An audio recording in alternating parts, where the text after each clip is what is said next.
Hello student, कैसे आप लोग। उम्मीद करता हूँ सभी अच्छे से होंगे। तो चलिए वीडियो को स्टार्ट करते हैं।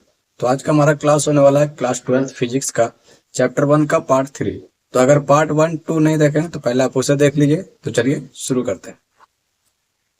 पिछले क्लास में हमने पढ़ा था विद्युत आवेश के गुणों के बारे में और विद्युत क्षेत्र एवं। तो आज हम पढ़ने वाले हैं द्विध्रुव तथा विद्युत द्विध्रुव आघूर्ण परिभाषा। ठीक है, तो चलिए शुरू करते हैं।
इसे समझते हैं।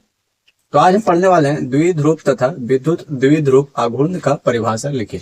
ठीक है, तो द्विध्रुव आघूर्ण तथा विद्युत द्विध्रुव क्या होता है, तो चलिए इसे समझते हैं।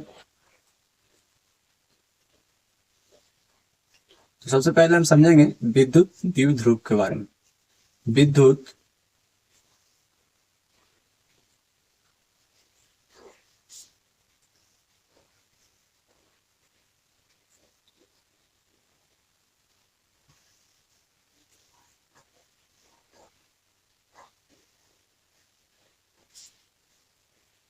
मान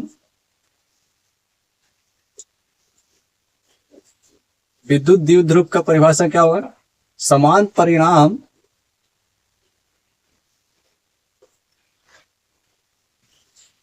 तथा विपरीत प्राकृतिक के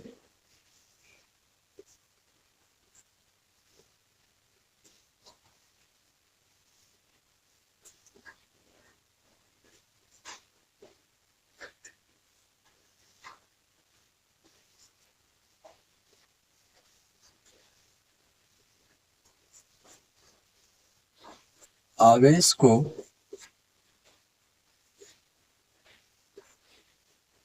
एक दूसरे से अल्पतम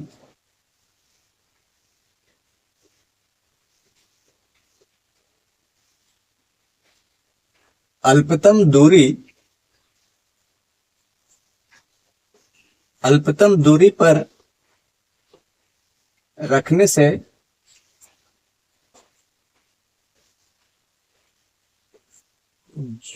जो निकाय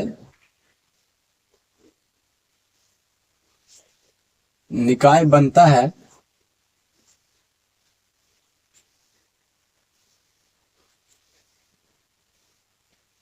उसे विद्युत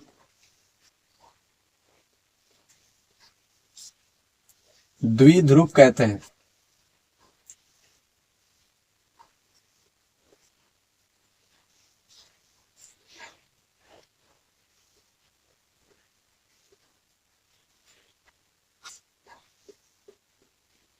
तो विद्युत द्विध्रुव का परिभाषा क्या होगा? तो समान परिमाण तथा विपरीत प्रकृति के आवेश को एक दूसरे से अल्पतम दूरी पर रखने से जो निकाय बनता है उसे विद्युत द्विध्रुव कहते हैं। ठीक है, जैसे कि कोई आवेश है -q और दूसरा है +q। ठीक है, और इन दोनों के बीच की दूरी है 2l। तो जैसे कि हमारे पास कोई आवेश है, एक आवेश है -q और दूसरा है +q। ठीक है, और इन दोनों के बीच की अल्पतम दूरी, ये अल्पतम दूरी 2l है। ठीक है, अगर बीच में हम कोई बिंदु लगा दें और यहाँ पे O लिख दें तो इन दोनों का दूरी l हो जाएगा। ठीक है, तो इसका परिभाषा हो जाएगा समान परिमाण तथा विपरीत प्रकृति के आवेशों को एक दूसरे से अल्पतम दूरी पर रखने से जो निकाय बनता है उसे विद्युत द्विध्रुव कहते हैं। ठीक है, जैसे कि ये कोई तो ये दो अलग अलग आवेश हैं। ठीक है, और इनकी तो इसके बीच की दूरी 2L है। ठीक है, ये अल्पतम दूरी है। तो आवेश तो अलग अलग हो सकते हैं, पर इसका परिमाण जो निकलेगा ना वो समान ही होगा। ठीक है, तो चलिए अब आगे समझते हैं। तभी हमने पढ़ा विद्युत द्विध्रुव के बारे में, तो अब हम पढ़ेंगे विद्युत द्विध्रुव आघूर्ण के बारे में।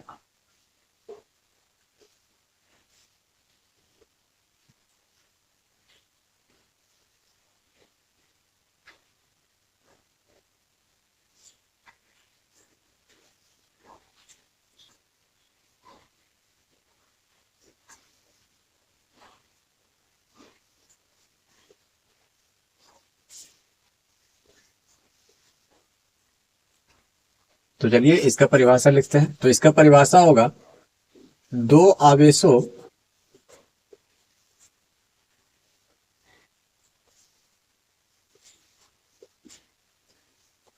दो आवेशों में से किसी एक आवेश को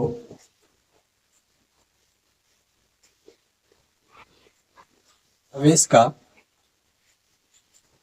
मान तथा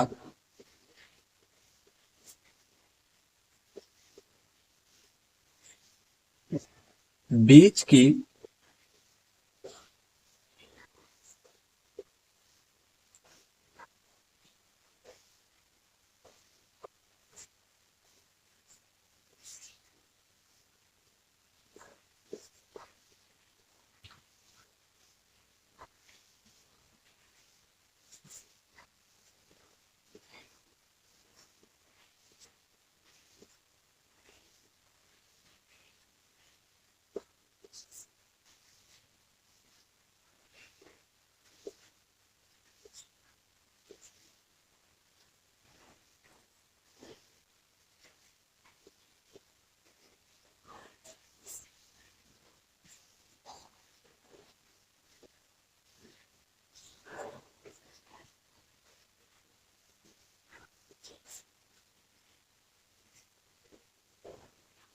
तो विद्युत द्विध्रुव आघूर्ण का परिभाषा तो दो आवेशों में किसी एक आवेश का मान तथा उनके बीच की अल्पतम दूरी के गुणनफल को विद्युत द्विध्रुव आघूर्ण कहते हैं।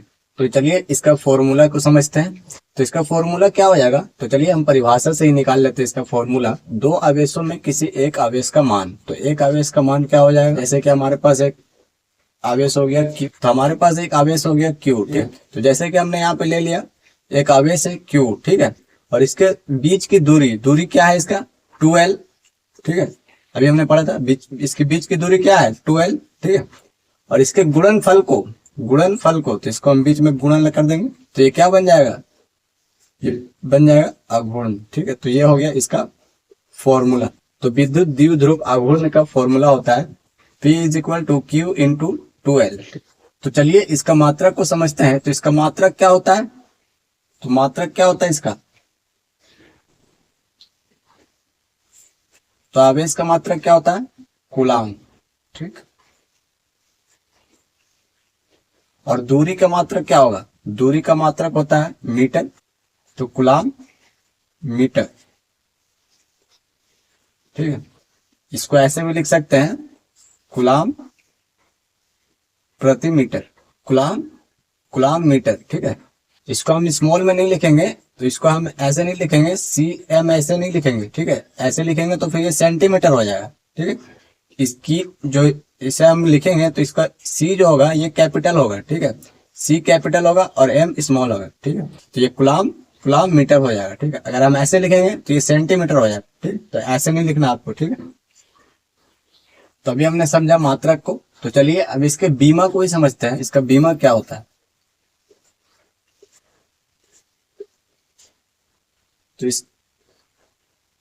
तो इसका बीमा होगा AT। ठीक है, AT इंटू, तो लंबाई का क्या होता है, लंबाई का L होता है, ये तो सबको पता है। ठीक है, तो ये क्या बन जाएगा, तो इसका बीमा है AT इंटू एल, ठीक है। तो ये क्या बन जाएगा, ये बन जाएगा एल टी ए, ठीक। तभी हमने समझा मात्रक और बीमा को, ठीक है। तो उम्मीद करता हूँ आपको ये समझ में आया होगा। तो चलिए इसे नोट कीजिए। तो इसी से रिलेटेड एक न्यूमेरिकल्स करेंगे, तो चलिए इसे देखते हैं। तुम्हारे पास एक सवाल है, एक समान विद्युत क्षेत्र में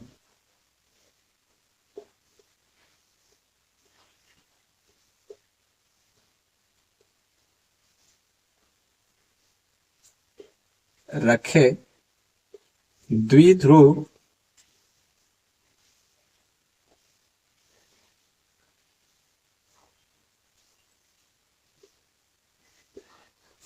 द्विध्रुव पर लगने वाले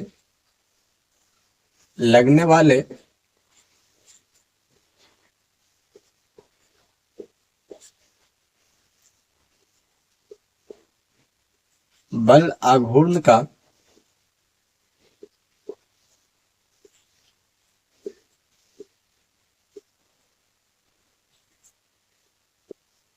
तो सवाल क्या हमारा, एक समान विद्युत क्षेत्र में रखे द्विध्रुव पर लगने वाले बल आघूर्ण का व्यंजक, ठीक है। चलिए इसे सॉल्व करते हैं। तो सबसे पहले हम लिखेंगे कि माना एक समान विद्युत क्षेत्र है, ठीक है, एक समान विद्युत क्षेत्र है।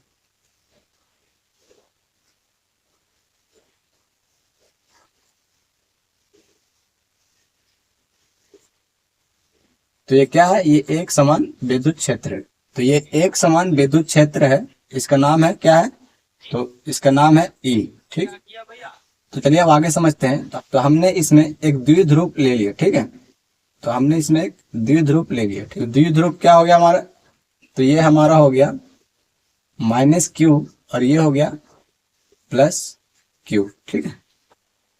तो जैसे कि ये कोई बिंदु ए है और ये बिंदु बी है, ठीक। और इन दोनों पे हमने आवेश कौन से लिए, तो अगर हम द्विध्रुव बनाएंगे तो द्विध्रुव में हम विपरीत विपरीत आवेश ही लेंगे, ठीक है। तो यहाँ पे माइनस क्यू लिखे, तो यहाँ पे माइनस आवेश लिए, तो यहाँ पे माइनस क्यू लिखे, यहाँ पे प्लस क्यू लिखे, ठीक। तो ये दोनों विपरीत ही होना चाहिए। तो हमने यहाँ पे आवेश लिया माइनस क्यू और प्लस क्यू। तो चलिए आप समझते हैं कि इनकी बीच की दूरी कितना है, ठीक है। तो इनकी बीच की दूरी है 2l, ठीक है। इनके बीच की दूरी कितना है, 2l। तो चलिए अब आगे समझते हैं। तो अगर इस पे अगर बल लगेगा, तो जैसे कि ये कोई, तो ये द्विध्रुव है, तो अगर इस पे बल लग रहा है तो इसका बल जो लगेगा ये इधर जाएगा, ठीक है। इसकी दिशा इधर की हो जाएगी। तो इस पे कौन सा बल लगेगा, F is equal to Q E. तो F is equal to Q E, ठीक।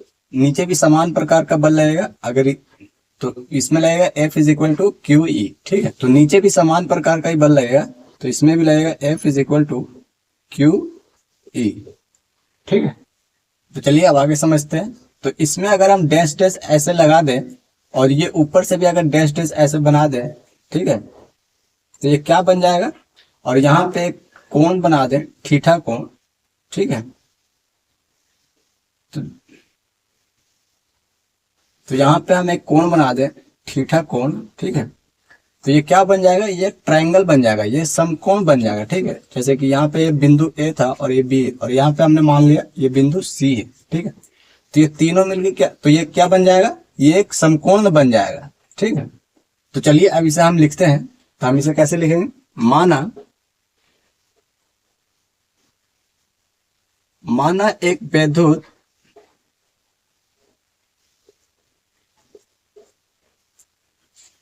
द्विध्रुव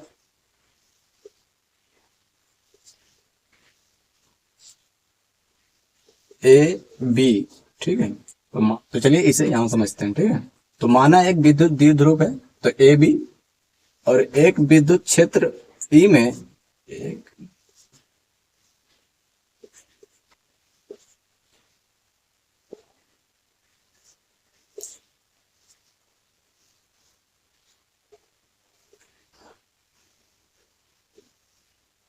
थीटा कोण पर रखा है, ठीक। तो माना एक विद्युत द्विध्रुव ए बी एक विद्युत क्षेत्र ई में थीटा कोण पर रखा है। ठीक, तो हमने लिखा माना एक विद्युत द्विध्रुव ए बी एक विद्युत क्षेत्र ई में थीटा कोण पर रखा है।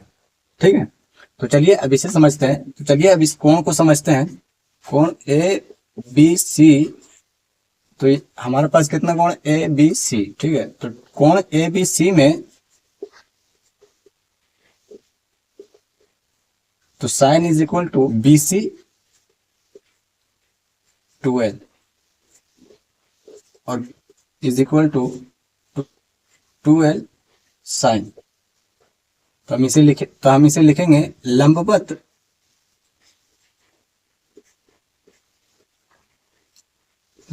दूरी BC बराबर 2l थीटा। ठीक है, तो हम इसको लिखेंगे लंबवत दूरी BC is equal to 2l sine theta. तो चलिए अब लिखते हैं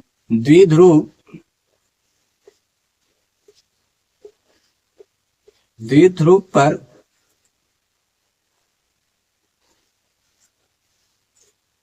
लगने वाला बल आघूर्ण। ठीक है, तो द्विध्रुव पर लगने वाला बल आघूर्ण क्या हो जाएगा? तो हम यहां पे लिखेंगे बल